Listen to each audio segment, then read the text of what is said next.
Riots erupt in Seattle. May Day protesters launched Molotov cocktails, rocks, and bottles, injuring at least 5 officers. The struggle to keep crowds under control.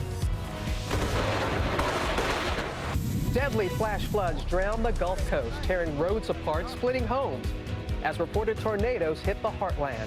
Now dangerous wind and hail on the way, and the South bracing for more floods as the bad weather moves east.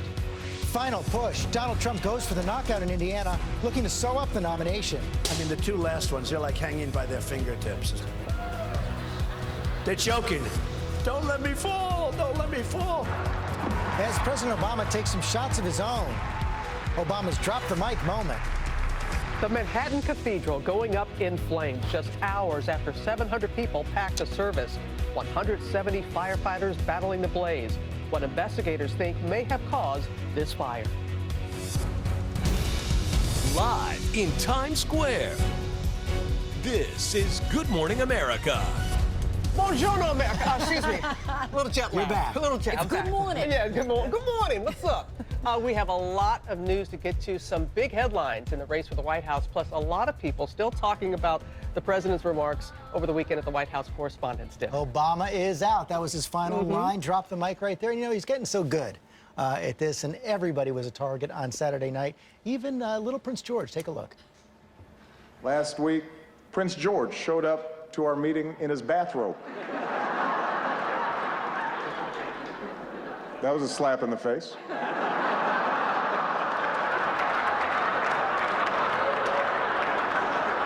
A clear breach of protocol.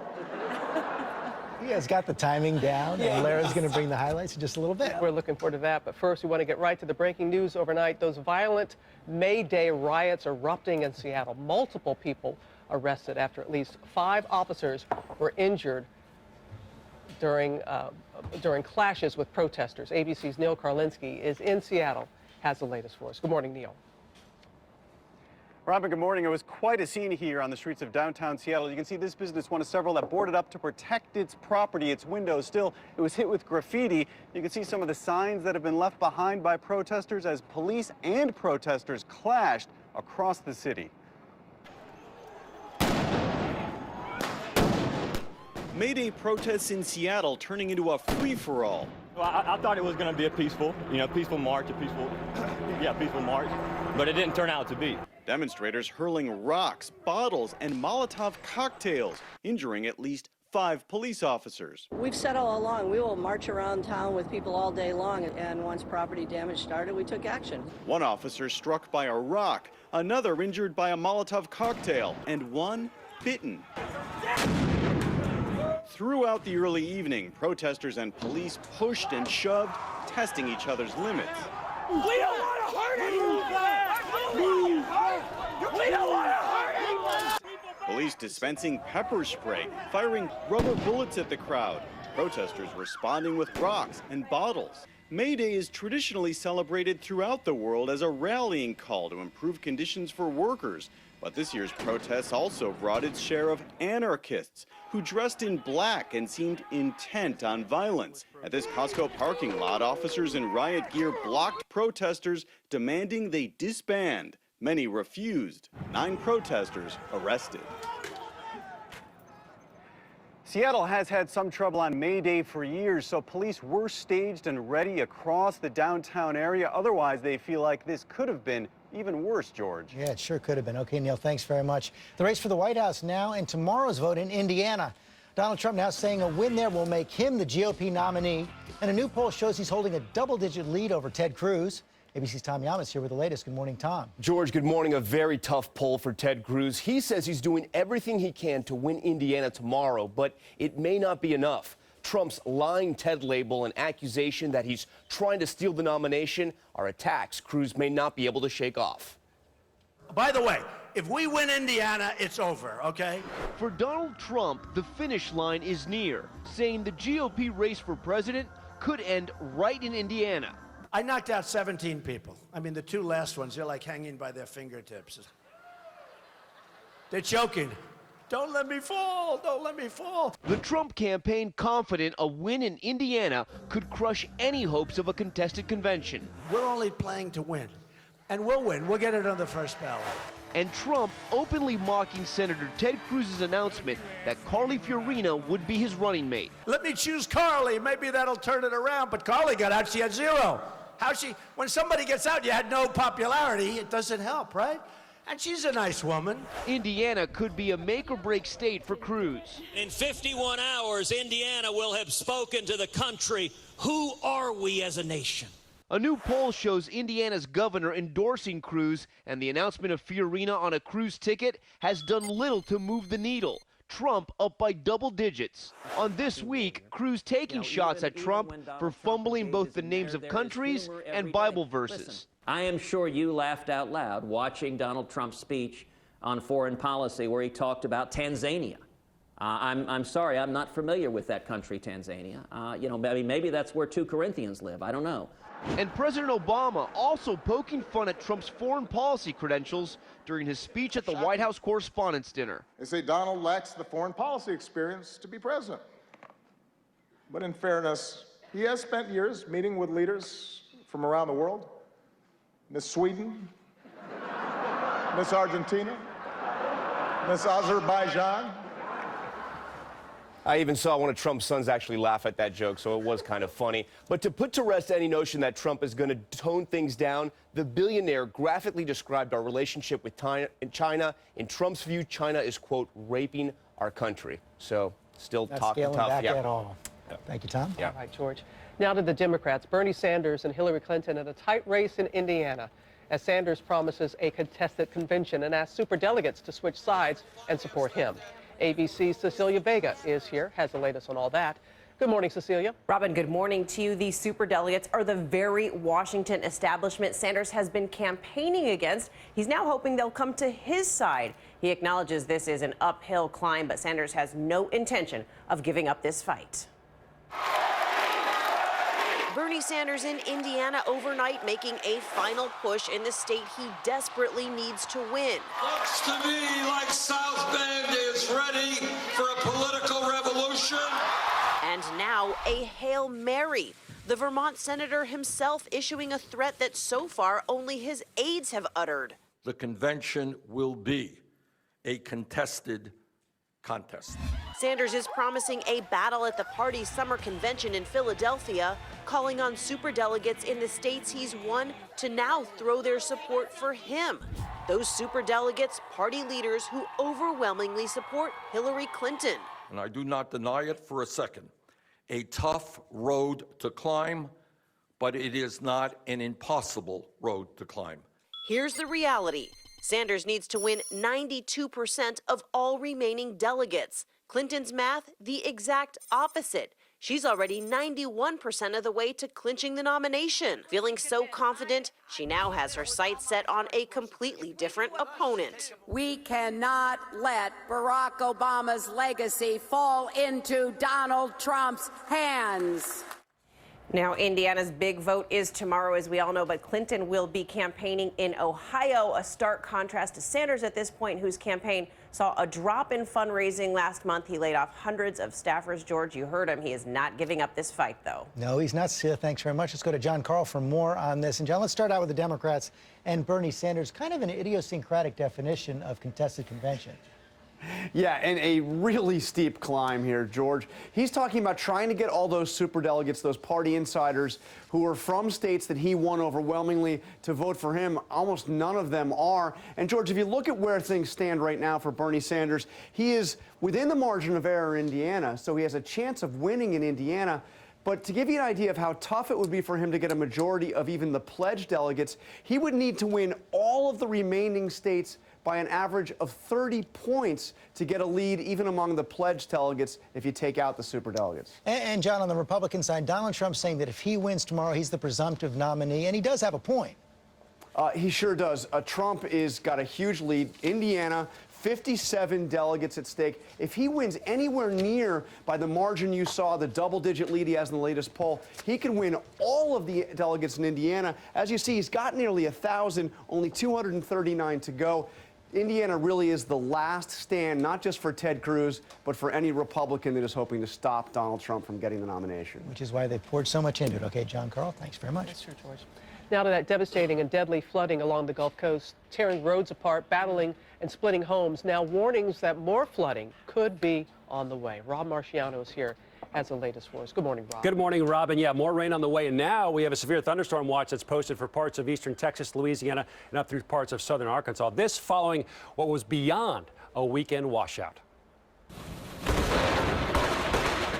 Torrential rains turning deadly. Flash flooding responsible for at least 6 deaths along the Gulf Coast. In Texas, entire roads washed away. That is crazy. Thank you, Lord, that I got off of it. A driver capturing this incredible image of a road being torn apart right after he crosses it. Every possible missing family. A great-grandmother watching her 4 grandchildren all drowned, unable to escape the fast-moving floodwaters. A tide of water came through, and it was just too much pressure for her with all those kids. In Arkansas, a mountain giving way, causing this landslide. Has this entire lane blocked? And in Georgia, winds taking down numerous trees, splitting this home in half. A tractor trailer losing control and plunging into a river in South Carolina. Miraculously, the driver escaping, pulled to safety. And in Louisiana, so much rain falling, some neighborhoods partially underwater. Much of New Orleans Jazz Fest weekend a washout. Stevie Wonder telling the crowd his performance canceled thanks to the weather. Almost always rains during one of the weekend Jazz Fests, but that's one of the worst I've seen. We've got flash flood watch that they're posted for the I-10 corridor. Another wave coming along that the stationary front could see another 2 to 4 inches on top of what they already had, maybe 6 plus. Some of this rain and unstable weather is heading towards the east. We'll talk more about that, George, in about 10 minutes. Thank you, Rob. And now to the mystery surrounding Prince's death and what will happen to his multi-million-dollar estate. His family is set to appear in court today as we learn new details about Prince's final days. ABC's Eva Pilgrim has the latest. This morning, Prince's estimated $300 million estate on the line. The rock star leaving no known children, but now people claiming to be his love child coming out of the woodwork. Prove whether you're a love child could be an uphill battle. Heir Hunters International, a company that searches for possible heirs to estates, has been overwhelmed with claims. So far, one man's story has piqued their interest. He was born in the 80s, and his mother crossed paths with Prince a couple times. The Heir Hunters currently checking out his story and verifying key details. This as the superstar's family heads to court this morning in hopes of settling his estate. I protected him. Prince's older brother, Alfred, remembering his little brother, saying being together as a family has helped him mourn. His attorney putting to rest rumors of family disputes. If you saw the hugs that were given, you would know that this is a family that loved one another, no matter what. Meanwhile, new details on the investigation into Prince's death. Authorities turning their attention to Prince's medication and whether the star died of a drug overdose. Sources telling us the superstar was getting prescriptions from multiple doctors. Authorities executing a search warrant at his local Walgreens. Sources telling ABC News that prescription medication was found on Prince and in his home after he died. And a possible indication of health problems. His chef for 3 years says the superstar was eating less recently, explaining the Purple One began asking for meals that were easier to digest as he was fighting off frequent upset stomachs and sore throats. He liked to eat very light. He loved salads, loved everything fresh and vibrant and energetic. And Prince's chef remembering that the star didn't feel well the day before his death. Still no official cause to his death. That toxicology report still weeks away, and George's family is expected here in just a short amount of time. Okay, Eva, thanks very much. Let's go to Amy now with today's other top stories, starting with a possible... The FBI has arrested a man accused of plotting to bomb a Jewish community center in South Florida. Police say he was planning to throw an explosive over the wall at the Aventura Turnberry Jewish Center. Authorities say the public was never in any danger because the suspect had been under surveillance. Also breaking at this hour, a car bombing in Baghdad. At least 13 religious pilgrims have died. This all comes and the political turmoil threatening to undermine Iraq's fight against ISIS. Protesters have finally left the so-called green zone in Baghdad after storming parliament this weekend, but they are promising to return. Back in this country, a landmark church here in New York City has been heavily damaged by fire. The Serbian Orthodox Cathedral, built back in the 1850s. The fire broke out just hours after Sunday's Orthodox Easter service. Investigators are looking into whether candles may have started the fire. Well, a major development in Puerto Rico's debt crisis being closely watched in Washington. The territory is defaulting on a $420 million bond payment.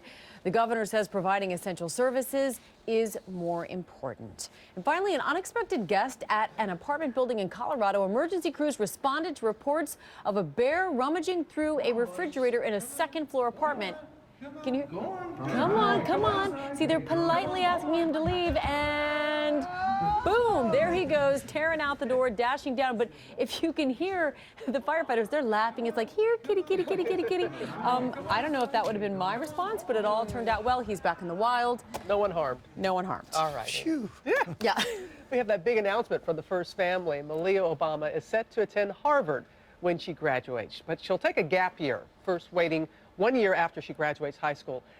Malia visited Princeton, that's her mother's alma mater. She visited Columbia, her dad's alma mater. But Harvard may have been the, well, diplomatic choice because that's where both her parents, of course, got their law degrees from there. And Malia's dad had some fun this weekend, Lara. Oh, absolutely. He did great, didn't he? I mean, and this was the big one, the last one. President Obama will be looking for a new job when he leaves the White House, but he may have a future as a stand-up comedian in chief. He had everybody laughing at the White House Correspondents' Dinner, and he even got his own drop the mic moment. You all look great. The end of the Republic has never looked better. It was the end of an era, the last time President Obama would take the stage at the White House Correspondents' Dinner as Commander-in-Chief. You might have heard that someone jumped the White House fence last week, but I have to give Secret Service credit. They found Michelle, brought her back. She's safe. She's safe back at home now.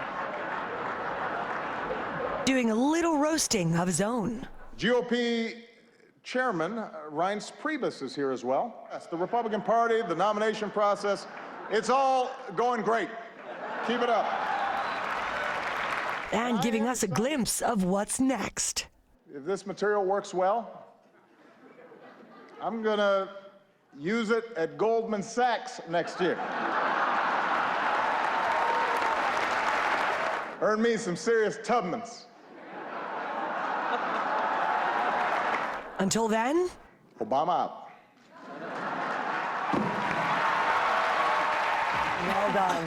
Strong. Well done. Strong. Some serious Tubmans. I like that. That's great. Probably will, too. Let's go back to Rob. We have some real heavy rain headed to the northeast. Yeah, we've got some fog as well, so low visibilities. Might see some travel delays at the airports here, but as the rain rolls through this stationary boundary, we'll look for some of it to be heavy. Some severe storms maybe across D.C. and Baltimore late day, but look at the difference in temperature between Boston and D.C. 30 degrees again. Could see a couple of inches, especially in the Carolinas. Your local forecast is 30 seconds away, but first, your select cities. Brought to you by Mazda. For the last 5 days, 17 hours, and 23 minutes, you've been a passenger. I'm back in baby's arms. How I miss those. The Mazda 6 with Skyactiv technology makes it good to be a driver. Back in baby's arms. Good morning, Washington. You'll want the umbrella, but you'll also want to wear some short sleeves later on today with a big warm-up in store. It's short-lived, however. Some patchy dense fog will persist through the late morning hours and then sunshine breaking out this afternoon. Showers and thunderstorms will be possible, especially late today. A few of those could be strong, possibly severe. Temperatures near 80. For tonight, widespread heavy rain. Temperatures down around the 60-degree mark, and we're back to the cloudy and cool tomorrow with showers in the 60s. Northwest love for you. It has been one of the warmest Aprils on record for Portland and Seattle. 85 degrees in Portland. Who says it rains all the time in Seattle? Not here. Not you. All right. Thank you, Rob. Coming up, dramatic rescue of mother and daughter lost in the wilderness, stranded in near freezing temperatures for days. At this point, we kind of knew I was failing health and I was on the verge of dying. How they survived and signaled for help. We hear from them this morning. And a big battle brewing at Starbucks, the new lawsuit over their iced drinks. Are they intentionally underfilling them? We have what Starbucks is saying this morning. And they're the hottest tools in fitness right